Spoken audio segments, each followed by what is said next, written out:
गांव से ना मेरी सहेली आई है। घर है ये, कोई धर्मशाला नहीं कि कोई भी भिखारी गांव से उठ के आ जाए यहाँ। रिचा कैसी है? नमस्ते आंटी। शादी पे क्यों नहीं आई? बहू, अपनी बिछड़ी सहेली से मिलना मिलाना हो गया हो तो ज़रा इसके पैरों पे भी निगाह डालो। मैं नहीं चाहती कि मेरा इम्पोर्टेड सोफ़ा ख़राब हो जाए, और तुम्हें गप्पे लड़ाने का इतना ही शौक है तो तुम बाहर गार्डन में जा सकती हो। और वैसे भी मुझे घर में कचरा बिल्कुल पसंद नहीं है। दीदी, दोपहर के खाने में क्या बना दूं? आप ना शाही पनीर और छोले पूरी बना लीजिए, शिखा को बहुत पसंद है। बहू, ये मेरा घर है, कोई होटल नहीं कि कोई भी मुंह उठा के आए और हम उसकी खातिरदारी करें। मम्मी जी, ये आप क्या कह रही हैं? तुम अपनी सहेली को इतना महंगा खाना खिलाओगी ना तो ये किसी ना किसी बहाने से यहाँ रोज आती रहेगी। और वैसे भी इन गरीबों को कहाँ आदत होती है महंगा खाना खाने की। इन्हें तो इस घर की दाल रोटी भी ना हजम हो, बड़ी आई पनीर खाने वाली। रिचा, मैं नाश्ता करके आई हूँ, तू परेशान मत हो। दीदी, जूस? किससे पूछ के लाया है तू ये इम्पोर्टेड जूस और बिस्किट?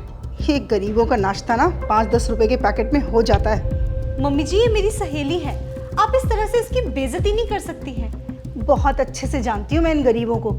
इनकी अमीरों से दोस्ती ना किसी मतलब के लिए होती है। ज़रूर आई होगी किसी मतलब से यहाँ।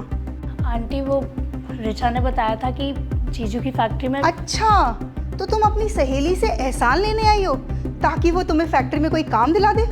पढ़ी लिखी तो तुम होंगी नहीं।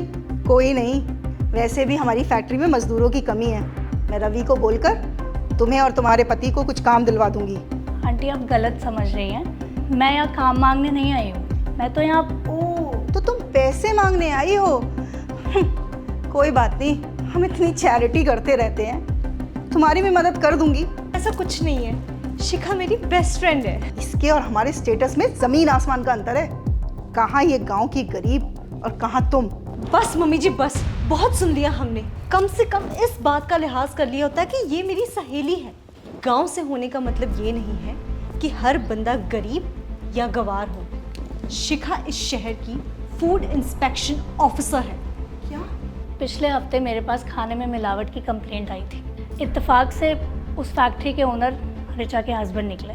अब एक दोस्त होने के नाते मुझे लगा कि मैं खुद जाकर मामले की तफ्तीश करूं, इसलिए मैं इससे मिलने आई थी और इसे ये बताने कि अगर कोई गड़बड़ है भी तो वक्त रहते उसका सुधार कर लें। जब शिखा ने मुझे ये सारी बात बताई तो मैंने ही उसे हेल्प के लिए बुलाया था कि कैसे भी करके कुछ भी करके इस फैक्ट्री को वो बचा ले। लेकिन आपकी मेहमान नवाजी ने तो मेरी आंखें खोल दी। रिचा, तुमने मुझे पहले ये बात क्यों नहीं बताई? अरे बेटा, तुम खड़ी क्यों हो? बैठो ना। रामू, जरा मैडम के लिए जूस लेके आ। बस आंटी जी, अब इसकी कोई ज़रूरत नहीं है। आप लोगों को उनकी हैसियत से जज करती हैं। मैं भले ही गांव से हूँ, लेकिन अच्छे और बुरे की समझ है मुझे। जैसे आपने मुझे मेरी औकात दिखाई है ना, अब मैं आपको आपकी औकात दिखाऊंगी। चलो। अरे बेटा सुनो, माफ़ कर दो बेटा। बेटा प्लीज़ मुझे माफ़ कर दो, मैं तो मजाक कर रही थी, तुम तो बुरा मान गई। रिचा बेटा, प्लीज़ समझाओ ना अपनी सहेली को। शिखा, तुझे जो ठीक लगता है तो कर, मैं तेरे फ़र्ज़ के आगे नहीं आऊँगी। और आज मेरी वजह से तुझे जो भी कुछ सहना पड़ा उसके लिए प्लीज़ अपनी इस दोस्त को माफ़ कर देना। ये क्या कह रही है? फैक्ट्री बंद हो गई तो हम बर्बाद हो जाएंगे, ये ऐशो आराम सब छिन जाएगा। तुझे ख्याल नहीं है अपने पति की इज्जत का? ख्याल था, इसीलिए शिखा को मदद के लिए बुलाया था, पर शायद आप उस मदद के लायक ही नहीं हैं। अब आपकी ये सारी दौलत भी ना इस फैक्ट्री को बंद होने से नहीं बचा सकती।